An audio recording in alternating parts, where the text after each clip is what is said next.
Muy buenas noches y muchísimas gracias por acompañarnos otro miércoles más en el Toro por los Cuernos. Miren, hoy no vamos a hablar ni de la imputación de la infanta Cristina, no vamos a hablar ni de las amistades peligrosas del señor Núñez Feijóo, ni vamos a hablar de los seres de Andalucía, ni vamos a hablar de todas esas cosas que desgraciadamente nos sorprenden y nos indignan todos los días. Hoy vamos a hablar de cosas francamente bonitas, vamos a hablar de primavera, vamos a hablar de valores, vamos a hablar de esperanza, vamos a hablar de vida, vamos a hablar de renovación. Fíjense ustedes, menudo programa que tenemos. Y para hablar de todas esas cosas, tengo la inmensa suerte de contar con dos personas que son dos misioneras y que su asociación, bueno, son unas jóvenes misioneras que pertenecen a una, digo asociación, ¿cómo digo? Sí, a una asociación católica que se llama las Misioneras Servidoras del Evangelio de la Misericordia de Dios. Fíjense qué nombre más largo. Fíjense qué nombre más largo. Piedad, muy buenas noches. Hola, buenas noches. Y Mónica, ¿qué tal? Buenas noches. ¿Qué tal? Estas señoritas que tengo aquí a mi lado y que llevan ejerciendo haciendo de apóstoles realmente desde casi, Piedad, 17 años, ¿verdad? Sí. 17. ¿Y Mónica? Un poquito menos, 11 años. 11 años. Y además, forman parte de una asociación que nació en el 2002, o sea, por eso es una joven asociación, pero que ya tiene mucha fuerza y mucha importancia. Son más de 130 personas por el mundo adelante, ¿estáis? Sí, 130 sería la parte de consagrados, ¿no? De misioneras y de misioneros. Pero luego, aparte, pues hay laicos, familias, jóvenes, es como un pueblo de Dios, ¿no? Un poco. Eso es toda la comunidad. Una particularidad muy especial, que durante 5 años estuvisteis en Argentina. Estuvisteis en Buenos Aires y allí conocisteis nada más y nada menos que al cardenal Bergoglio, que es el actual papa, del que me vais a hablar luego todo lo que queráis. Vale, y luego aquí a mi derecha, pues don José Francisco, que no necesita presentación. No necesita ninguna presentación, ya lo conocen todos ustedes. ¿Qué pasó que no salió la Virgen? Que la climatología, el mundo cree que aquí no llueve, pero llueve. Ya el año pasado tampoco pudo salir, y este año salió para el encuentro y se mojó tremendamente. Todavía está colgado el manto en el coro y parecen las cuevas de Mallorca. Van cayendo gotita a gotita y por lo menos un mes tendrá que estar allí para secar. Que no salió de noche, claro, porque salió por la mañana en el encuentro, ¿no? Cuando se mojó realmente. Bueno. Sin embargo, después de noche hicimos como el año pasado, un acto así de... Sacaron el trono, le cantamos y le rezamos a la Virgen y bueno, y después ya la metimos dentro de la iglesia. 32 años... De cura. De cura.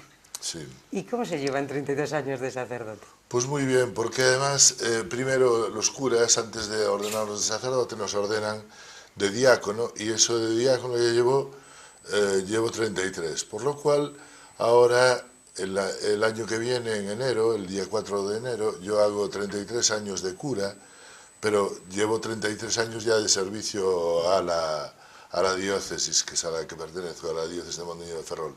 Y se lleva muy bien, 33 años ya es toda una vida. Toda una vida. Ya toda una vida. ¿Y hay algo que le pueda sorprender? Muchas cosas, ¿verdad? Poquitas cosas, porque hay poco nuevo ahí bajo el sol. Lo que sí que hay que mantenerse la capacidad de la sorpresa, de que cada día tienes que sorprenderte aún en lo cotidiano, que si no es un jaleo, y si no, no le encuentras sentido ni a la vida, ni sal, y nosotros tenemos que ser sal de la vida y sal de la tierra. Pero es que... Y entonces hay que encontrarle a las cosas pequeñas, hay que encontrarle algo de sorpresa y algo de novedad, pero normalmente nos encontramos con las mismas situaciones, se le pone delante re-evangelización, nueva evangelización, pero siempre es lo mismo, afortunadamente también eso. Pero hablar de sorpresa es hacer alusión a este hombre vestido de blanco que sale por primera vez al balcón de San Pedro y antes de bendecir a toda aquella gente que estaba, un poco diciendo, ¿quién es este hombre que acaba de ser nombrado papa? Lo primero que dice es, rezad por mí, antes de bendeciros, rezad por mí. Empieza la sorpresa de este Francisco que ya, a mí es que tengo que decir un titular. Es que yo cuando lo vi, estoy viendo ciertas actitudes y me parece que es la primavera de la Iglesia. ¿Qué os parece? ¿Qué os parece? ¿Quién rompe el fuego? ¿Es la primavera de la Iglesia? ¿Puede ser? ¿Necesitaba la Iglesia una primavera? La Iglesia siempre estamos en la eterna primavera, hasta que llegaremos al día en que nos encontraremos en ese día, como se dice, en uno de los prefacios, dice que todos los domingos estamos celebrando hasta el día que tengamos un día en que no haya ocaso, en donde el día en donde nosotros nos encontraremos con Dios cara a cara y entonces encontraremos con el sol. Y el sol para toda la vida y el sol en donde nos alumbre todos los días. Pero sí que la Iglesia necesitamos la primavera como... ahora en la Pascua es la primavera de la Iglesia, todos los años el año litúrgico nos recuerda que la Pascua, la vida brota y la vida sigue y sobre todo Jesús resucita y eso es motivo de alegría y para todas las personas y es un motivo además para seguir creyendo que es necesario revivir, reactualizar, renovarse y vivir de una manera nueva y de un estilo nuevo. Por eso la primavera es necesaria. Sin embargo, claro, para la gente le parece un gesto muy extraño, pero hay que darse cuenta de lo siguiente. El anterior Papa, Benedicto XVI, que fue un Papa magnífico, lo vamos a echar en falta dentro de poco por la calidad de sus escritos, por la calidad de sus homilías. Decían, a Juan Pablo II se le iba a ver, a Benedicto XVI se le iba a escuchar. Tenía una calidad tremenda y además una claridad y una sencillez tremenda. Era un gran profesor. Pues pasó de profesor a obispo, de obispo a cardenal y de cardenal a papa. Pero este es un pastor y todos lo sabemos. Yo es la 18 parroquia que llevo ahora con el Carmen y todos sabemos que los primeros días lo que tenemos que pedirle a la gente que nos encomienda, yo siempre pido paciencia. Mira, rezar por mí para que tenga paciencia y rezar para que vosotros tengáis paciencia para aguantarme a mí. Eso es muy claro. Y este es un gesto de un pastor que de repente cambia radicalmente su vida y lo que pide es a su gente. Y además es muy curioso que no le pidió a la Iglesia Universal, le pidió a su parroquia nueva, a su diócesis, le pide a la diócesis de Roma, que es el Papa es el obispo de Roma, dice, rezad por mí, rezad por vuestro obispo, para que yo... Eso es un gesto muy típico de pastor.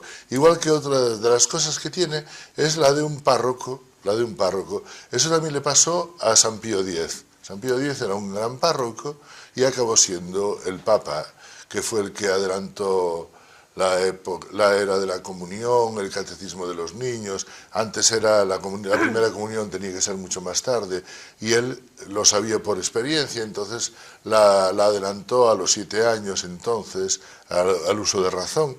Y era un gran párroco y estaba preocupado por el catecismo y estaba preocupado por todas estas cosas que nos preocupamos los párrocos. Una de las claves, yo creo que para comprenderlo, es que es un obispo que pisó barro, es decir, que estuvo de párroco y estuvo en todas las tareas estas que nos encomiendan, porque los curas somos como Petra criada para todo, ¿no? Tenemos que dar clase, tenemos que animar a la gente, tenemos que dar catecismo, tenemos que incluso animar a las personas, cuando algunas veces te hacía falta que te animaran a ti, pero hay que animar a los demás. Pero después regir, gobernar, tienes que hacerte la comida, tienes que hacerte un montón de cosas y eso te da un estilo de vida. Yo lo que le vi fue un párroco nuevo o un obispo nuevo que se encuentra con su gente y entonces le dice, mira, por favor, rezar por mí, que yo ya me encargo de rezar por vosotros también. Mira, Mónica, ¿cómo es Monseñor Bergoglio siendo cardenal? Que vosotros lo conocéis. ¿Es ese pastor que está hablando don José? ¿Cómo es? ¿Cómo lo describiríais vosotros? Porque vosotros tuvisteis mucho contacto con él. O sea, mucho contacto. Nosotros al llegar a Argentina, como comunidad nueva, tuvimos que ponernos, al ser él el arzobispo de Buenos Aires, pues en contacto con él para conocerle. Entonces, bueno, más sobre todo lo que hemos participado en él ha sido en encuentros allí, donde a veces pues en Semana Santa, en encuentros eucarísticos, hemos ido a veces a la Catedral de Buenos Aires ahí a celebrar con él las Eucaristías. Y bueno, yo diría que sí que yo le veo ahora y de escucharlo en otros momentos, sí que creo que sigue siendo él mismo, o sea, una persona como muy clara a la hora de hablar, un pastor. O sea, es verdad que a lo mejor no es como tan teológico como Benedicto, pero muy, muy cercano al pueblo, muy preocupado por la gente, por su gente, por la realidad que viven, ¿no? Justo yo recuerdo en ese momento nosotros que estábamos en Argentina, era un momento muy duro. Era todo el momento del corralito, de la crisis de Argentina. Entonces notabas que era una persona que sufría con el pueblo, que sufría. Y yo creo que va a ser una persona que creo que ya lo está haciendo, que está haciendo suya la Iglesia y preocupada por lo que estamos viviendo y con ese deseo de ser un padre. Yo así le veo. ¿Y a vosotros os impactaban las homilías que él hacía por su cercanía también allí en Buenos Aires? O sea, bueno, yo solo quería decir que a veces, por ejemplo, en las intervenciones que he ido haciendo este tiempo, hay momentos que escuchas como si él tuviera como muy, parece, ¿no? Como muy fabricado, como muy pensado según qué decisiones toma o qué cosas hace o qué gestos tiene. Pero claro, cuando, no sé, has estado en Argentina y conoces un poquito el pueblo argentino, por ejemplo, la espontaneidad que ellos tienen, la forma, son muy expresivos. O sea, en Argentina todo se expresa con los besos, con los abrazos. Claro, es muy difícil que un hombre de repente, de un día para otro, por el mero hecho de ser papa, de repente es como que no sé, sea otra persona, es un poco lo que dice Mónica, o sea, que es que él es así. Entonces, si él ha sido así, o por ejemplo en Buenos Aires, él no vive tampoco en el Palacio Arzobispal, ¿no? Él vive en un apartamento, comparte casa con otro sacerdote de su diócesis. Y es un hombre que ha estado cerca de los sacerdotes, que conoce las situaciones, que les llama por teléfono, que va a visitarles a las villas, o lo de los zapatos. Pues es que es un hombre que sabe la realidad del Gran Buenos Aires, ¿no? Por ejemplo, es donde nosotros más trabajamos, que no es Buenos Aires capital, porque bueno, Buenos Aires capital, tú ves un programa en la televisión y, bueno, ves Puerto Madero, tal, bueno, aquello todavía parece medio Europa, ¿no? Pero tú te vas un poquito fuera y claro, aquello son calles de barro y sin... No me digas, ¿eh? Oh, sí, claro, y sin canalización, con el agua pues, por las zanjas, con toda la guarrería ahí, los niños jugando con eso, los perros bebiendo en eso, todos sarnosos. O sea, una pobreza, tercer Pobreza mundo puro y muy duro. fuerte, donde, por ejemplo, no quieres ni pensar los días que llueve, los agujeros que hay en las carreteras, o sea, que no son carreteras, son caminos o sea, de tierra, ¿no? Y las casas donde vive la gente. Entonces, ese hombre conoce esa realidad. O sea, cuando él dice salid a las periferias, nos dice tened una palabra que llegue al hombre de hoy. Pues es que ese hombre se ha visto delante con un pueblo muy sencillo y al un que le pueblo ha muy tenido pobre. que decir algo. Claro. Mucho, le ha tenido que decir mucho. Claro. ¿Y cómo le hablas? Claro. Sí. Y él rompe, o sea, no vive tampoco en el Palacio Arzobispal, me No, estás diciendo, no. él vive en un Vivía en un apartamento él con viaja otros en metro, sacerdotes. él está por la calle tan normal. ¿Y vosotros creéis, los tres, que eso lo va a poder seguir manteniendo? Hombre, todo no, claro, pero ese talante lo va a poder seguir teniendo